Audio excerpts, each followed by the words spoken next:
Hello, and welcome again to another episode of Ark Scorched Earth. I am Winslow, and today we will be taking out the carnivores, led by a yutyrannus, to hunt for some XP in the dunes, and while we're doing that, hopefully we'll encounter some deathworms. I'm bringing along the new intern, so I hope she is able to learn a lot about the job. It appears that a Morellatops randomly died in the middle of the carnivores. We'll have to clean that up. Let's get on the road, but before we get too far, I want to point out that I hatched another wyvern. This time it was a 145 lightning egg. He's all grown up now, and I look forward to taking him out.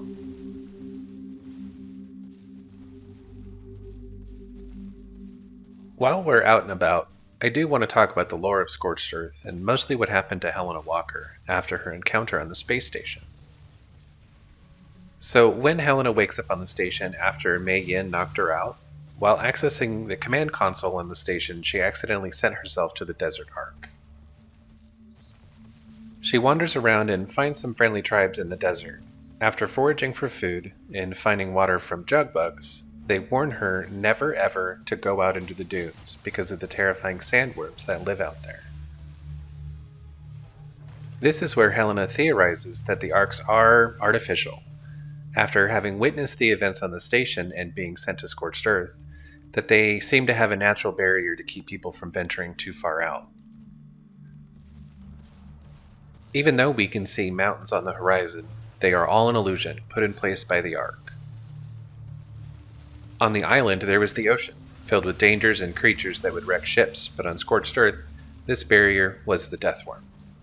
These worms are highly territorial predators that live buried out in the dunes. When survivors or other creatures get too close, they emerge and attack. She theorizes that their sole purpose is to keep people from going out too far. While traveling with the villagers, Helena has a few close calls out in the desert. One day, a villager came back screaming that the rocks are alive, which is where she first encounters a rock elemental. Right before it was about to crush her, though, a bolt of lightning came from the sky and struck it down, turning it into rubble. Above, Helena sees a mysterious person riding a lightning wyvern high up in the sky. She wonders if they'll meet again. Helena separates from the friendly tribe and starts out again on her own. Keep in mind that Helena was and is a scientist, so she looks to catalog as much of this environment as she possibly can. She tamed a Morellatops to use for land travel and as a pack mule, realizing that it has a water sack that you can drink fresh water from. And she also met and made friends with a jerboa that she named Radar, because of his large ears and the fact that he seemed to alert with chirps and growls to upcoming weather changes. Days later, she finds a small but thriving settlement on the other side of the desert. They agree to provide her with food, water, and shelter in exchange for work. They teach her how to shoot a rifle, and she helps with patrols, hunting, and manual labor around the settlement. This was brief because shortly after she settled in, a colony of mantis surrounded the settlement. The battle was long and well fought, but they were running short on ammo. Helena didn't give up hope, though, because the mysterious wyvern rider showed up and decimated the mantis horde. This time on a fire wyvern, they burned all of the mantis to cinders. After these two close calls, Helena decides that if she is going to escape off of this ark, then she should meet the mysterious rider. She thanks the settlement for her time with them and sets out again on her own with the Morellatops and Radar. After days of searching, she spots the mysterious wyvern rider atop a tall peak, hoping that it could be Mei Yin because she still doesn't know what happened to her after the space station. Unfortunately, it's not her old friend Mei Yin that she meets, but an old desert nomad named Rhea. Helena and Rhea quickly agree to work together, partially because Rhea is absolutely enamored by Radar. Rhea and Helena adventure for a while, and Rhea teaches her how to ride a wyvern. Helena suspects that Rhea may know how to get off of this ark, and on their way to the portal cave they encounter none other than Sir Edmund Rockwell. Helena is very excited because she thinks she's seeing an old friend. Of course, Rockwell plays along and doesn't really mention his involvement with Nerva and what happened aboard the space station. Helena leaves the Morellatops and radar with Rhea, and the two friends travel off of Scorched Earth together. Their story picks up on Aberration. Now for Edmund Rockwell, his story on Scorched Earth is a bit different. After the space station, Rockwell also accidentally sent himself to the desert.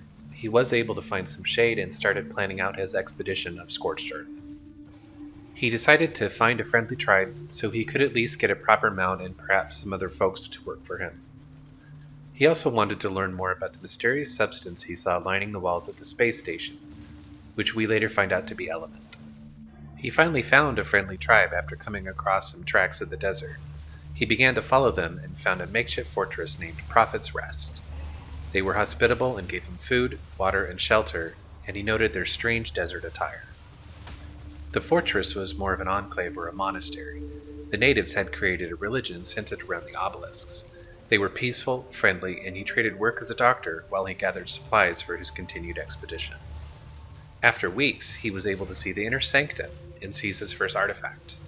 The natives are worshipping and praying to the artifacts as sacred relics. He seems somewhat offended that their simple ways are not more complicated. He poisons the guards at the monastery and steals supplies along with the artifacts and a Morellatops and flees in the night. He started out for the Green Obelisk. He studies the artifacts while traveling, and upon reaching the obelisk, he is reminded of the island's guardians. Rockwell used Nerva and the Legion to defeat the dragon back on the island, and he realizes he will need a partner to do the dirty work for him. He ventures out and hopes to meet some more advanced occupants of the Ark. He finally reaches a sizable settlement, only to be too late after a bandit clan called the Burning Phoenix had already raided it. They got the jump on him and stripped him of all of his items except for his journal. Rockwell theorizes that he could use diplomacy to use the bandits to defeat the Ark's guardian. While imprisoned by the raiders, he provides basic medical care to the other prisoners, but only so that they stop whining in pain. After days of travel, they finally arrived at the Burning Phoenix clan's compound. While the other prisoners were shuffled off to dungeons, Rockwell was escorted to an audience with the leader of the clan. Timer, the leader of the clan, allowed Rockwell to stay in a small private chamber instead of a cell. He wondered what they wanted of him, but figured he could use whatever it was to his own advantage.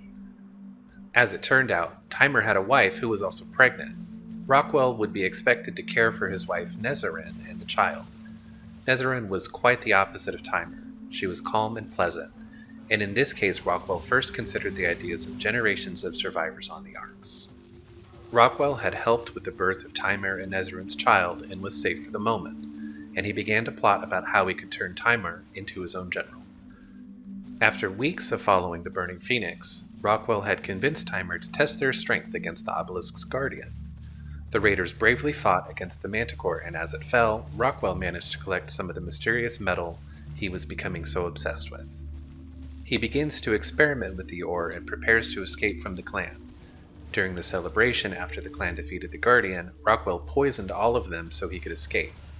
He fled with the artifacts and the mysterious ore. One day, he finds himself surrounded by a sudden sandstorm. He becomes separated from his mount, but this is where he reunites with Helena Walker. While she is very happy to see him, thinking she has just been reunited with a long-lost friend, he is absolutely disgusted by her. He plays along only because she's either very clever or very stupid, in his opinion. He is very secretive and gives little details about his expedition on the Ark, and also about the mysterious ore which he names Edmundium. He believes that she will only try to steal it from him. Rockwell doesn't trust Rhea, but feels she is too observant, so he maintains his deception so that Helena and him are still on friendly terms. He works with Rhea and Helena so he can progress through the desert to the portal cave, and so he can finally leave the Ark and part ways from Helena. He delights at her ignorance about the Edmundium and continues his research privately, secretly.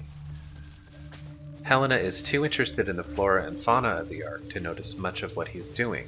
She also trusts him and doesn't feel that anything is out of place. Again, their story will pick up on Aberration. With the artifacts and Edmundium, both Helena and Sir Edmund Rockwell leave Scorched Earth behind. With that, I will wrap this little adventure up. I hope you enjoyed watching, and if you've made it this far, I want to thank you again for coming along. As always, if you have any questions, comments, or suggestions, please do not hesitate to reach out to me via any of the social media links provided, or you can leave a comment below. Thanks again, and we'll catch up next time.